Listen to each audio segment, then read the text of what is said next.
で3歳になったわけですね、はい。今朝から目やにはこの子は左目が真っ赤だね。左目だけなのかな。左目だけですね。左のまぶた、眼瞼、左の眼瞼がすごい赤くなってますから、はい、左眼瞼炎だと思うんだけど、お家の中で飼ってらっしゃるんですよね。そうですね。はい。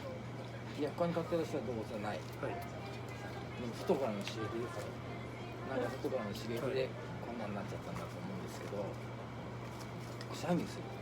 くしゃみってこれいつからするんですか？結構頻繁的に顔をこするとプスプスいう感じがあります。はい。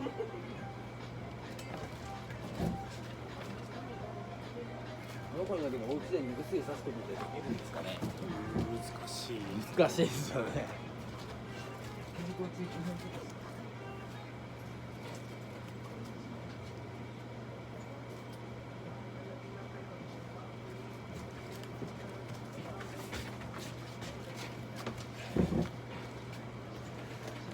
ここからさせるかな。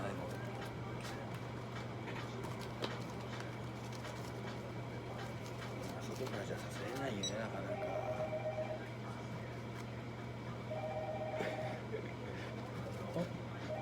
入ったかな今。なんか割と好奇心旺盛だねこれ。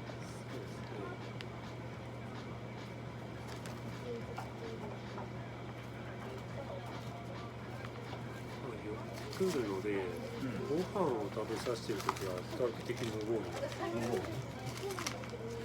その時にさせるかもしれないですね。